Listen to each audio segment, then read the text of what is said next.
सत्ता के गलियारों से, राजनीति अय्यारों से सीधे सच की जमीन पर। स्वागत है आपका सिटीजन वॉइस में, जहां हर खबर सिर्फ दिखाई नहीं जाती बल्कि सवाल भी उठाए जाते हैं। मैं हूं शब और आज हम आपके लिए लेकर आए हैं वो खबरें जो अक्सर पर्दे के पीछे छुपा दी जाती हैं, लेकिन सिटीजन वॉइस में उन्हें सामने लाया जाता है। यहाँ न शोर बिकता है, न सच दबाया जाता है। हर खबर है आम जनता की आवाज और हर रिपोर्ट है जवाबदेही का आईना। तो आइए देखते हैं क्या है आज की खबर। पहाड़ी क्षेत्र में तनाव अब अपने चरम पर पहुंच चुका है और हालात तेजी से एक व्यापक सैन्य टकराव की ओर बढ़ते दिख रहे हैं। बहरीन में स्थित शेख ईसा एयरबेस पर हुए भीषण हमले ने पूरे क्षेत्र मधुपुर की सुरक्षा व्यवस्था को झंझोर कर रख दिया है। वहां लोगों के अनुसार देर रात आसमान में कई धमाकों की आवाजें गूंजी, जिसके बाद बेस के ऊपर आग और धुएं का विशाल गुब्बार उड़ता हुआ दिखाई दिया।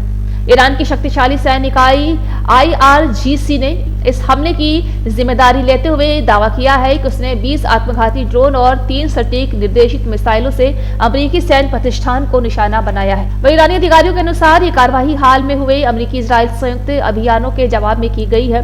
तेहरान का कहना है कि इस रक्षात्मक प्रतिरोध है, जबकि यूनाइटेड स्टेट ने इसे सीधा आक्रामक हमला करार देते हुए कड़ी प्रतिक्रिया की चेतावनी दी है। अमेरिकी रक्षा सूत्रों के मुताबिक हमले के मुख्य कमांड एवं नियंत्रक भवन, संचार प्रणाली और ईंधन भंडारण टैंकों को नुकसान पहुंचा है। हालांकि वाशिंगटन का दावा है कि उसकी वायु रक्षा प्रणाली ने अधिकांश ड्रोन और मिसाइलों को रास्ते से ही नष्ट कर दिया है, लेकिन कुछ प्रक्षेप बेस परिसर के अंदर गिरने में सफल रहे। क्षेत्रीय सुरक्षा पर इसके व्यापक प्रभाव पड़ रहे हैं, जहां इजराइल ने अपनी उत्तरी और दक्षिणी सीमाओं पर सतर्कता बढ़ा दी है, जबकि लेबनान ने भी सैन्य गतिविधियां तेज कर दी हैं। विशेषज्ञों का मानना है कि यदि यह संघर्ष बढ़ता है तो इसमें कई क्षेत्रीय शक्तियां सीधे तौर पर शामिल हो सकती हैं। खाड़ी देशों में अमेरिकी सैन्य ठिकानों को हाई अलर्ट पर रखा गया है और अतिरिक्त नौसैनिक जहाजों की तैनाती की खबरें सामने आ रही हैं। इस संकट का असर केवल सैन्य मोर्चों तक सीमित नहीं, वैश्विक ऊर्जा बाजार में हलचल तेज हो गई है। कच्चे तेल की कीमतों में उछाल देखा जा रहा है और कई उच्च स्तरीय अंतर्राष्ट्रीय एयरलाइनों ने अपने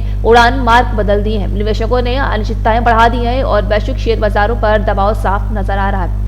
राजनीतिक स्तर पर भी गतिविधियां तेज हो गई हैं, जहां कई देशों ने संयम रखने और तत्काल वार्ता की अपील की है। हालांकि जमीनी हकीकत ये संकेत दे रही है कि दोनों पक्ष पीछे हटने को तैयार नहीं है। विशेषज्ञ चेतावनी दे रहे हैं कि यदि हमले और जवाबी हमले इसी तरह जारी रहे तो ये टकराव एक व्यापक क्षेत्रीय युद्ध में बदल सकता है, जिसका असर विश्व राजनीति, ऊर्जा आपूर्ति और वैश्विक अर्थव्यवस्था पर गहरा पड़ेगा। फिलहाल पूरी दुनिया की नजरें इस बात पर टिकी है कि आने वाले दिनों में हालात किस दिशा में जाते हैं, कूटनीति की मेज पर या युद्ध के मैदान में।